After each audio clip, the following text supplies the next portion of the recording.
मंडळी, तुम्ही कधी व्हायरल इंस्टाग्राम किंवा फेसबुकचे रील्स बघून कधी असे नसते उद्योग केलेले आहेत का, की त्याच्या डोक्याला तापही झालेला आहे आणि पश्चातापही झालेला आहे? तर असाच एक मी रेसिपी फॉलो केली आणि नसता उद्योग केला. आता काय उद्योग केला तुम्हाला मी दाखवते.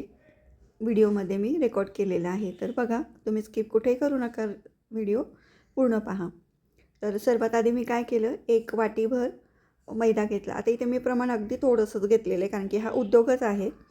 तर 1 वाटी मैदा, नंतर अर्धी वाटी दही घेतलं, चिमूटभर मीठ टाकलं, 1 चमचा तूप टाकलं आणि हे मिक्स करून घेतलं. त्यामध्ये अर्धी वाटी सुरुवातीला पाणी टाकलं आणि मग ते मिक्स केलं. पुन्हा अर्धी वाटी पाणी टाकलं आणि पुन्हा मिक्स केलं. चिमूटभर त्यामध्ये खाण्याचा सोडा आणि एक अगदी बारीक दाणाभर असा खाण्याचा कलर टाकला. 10-15 मिनटं भिजवून ठेवलं, पण ते माझ्या अंदाजाने ते पातळच झालं, कारण की आपल्याला जिलेबी बनवायची आहे. एवढी पातळ मिश्रणाची मी जिलेबी करून बघितली, नाही झाली. म्हणून मी परत त्यामध्ये अर्धी वाटी मैदा टाकला, पुन्हा मिक्स केलं आणि दुधाची बॅग असते ना, त्याच्यामध्ये ते मिश्रण भरलं, बारीक होल केलं आणि आप्पे पात्र गरम केलं, त्यामध्ये थोडं थोडं तेल टाकलं आणि हे असे खेळत बसली कॉईन जिलेबी. आता गंमत अशी आहे ना, की गॅसवरती आप्पे पात्र ठेवल्यानंतर मध्यभागीच जास्त आच लागते. बाजूचे जे खाते आहेत ना, त्यामध्ये तेल व्यवस्थित तापलं जात नाही, म्हणून मधल्या जिलेबी छान तळल्या जातात. बाजूच्या त्या तशाच राहतात आणि जर पटकन तळल्याने गेल्या तर त्या एकत्र होतात आणि एकसंध होऊन जातात. त्याचा जिलेबीचा शेप राहत नाही, बसून जातात त्या. आणि जर मध्यभागी खूप आच लागली ना, तर ते पटकन जळून जातात, कारण की त्या कॉईन जिलेबी आणि मी बारीक टोक कापलं होतं पिशवीचं, म्हणून बारीक धार आली ही जिलेबीच्या पिठाची. तर बघा, अशी गंमत खेळत बसली मी नुसती. तर अजिबात म्हणजे डोक्याला ताण झाला माझ्या.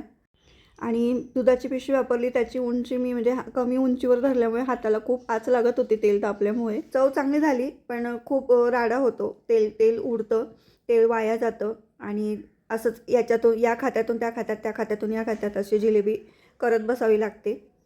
मी एकच सांगते, की तुमच्याकडे जर इलेक्ट्रिक शेगडी किंवा इंडक्शन असेल ना, जे सर्व बाजूने एकसारखं जर हीट पसरवत असेल, असं जर काही एखादं भांडं आणि शेगडी असेल, तरच तुम्ही हे उद्योग करा. नाही तर साध्या गॅसवरती अजिबात होत नाही. उगाच टाईमपास येतो. आणि साखर किती महाग झाली तुम्हाला माहिती आहे, त्यामध्ये आपण अजून केशर टाकतो.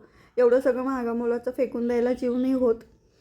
तर बघा, मी पाक बनवलेला आहे. त्या पाकामध्ये ते आता जे काय बनवलं आहे मी, जिलेबी नावाचा प्रकार, तो त्याच्यामध्ये टाकला. एक 10 मिनटं 5-10 मिनटं ठेवला, की मला कुरकुरीत आवडते जिलेबी, जास्त नरम नाही आवडत.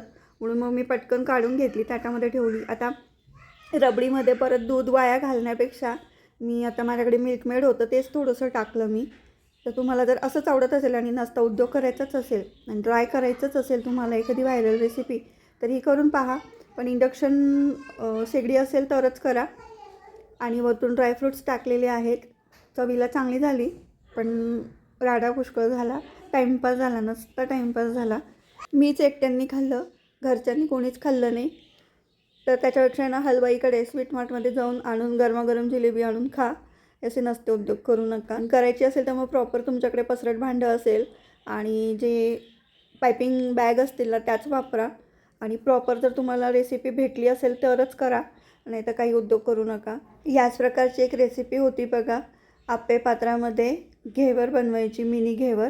आता मी कानाला खडा लावला, अजिबात बनवणार नाही. कमेंटमध्ये ना तुमच्या अनुभवाचं मला नक्कीच किस्सा ऐकायला आवडेल.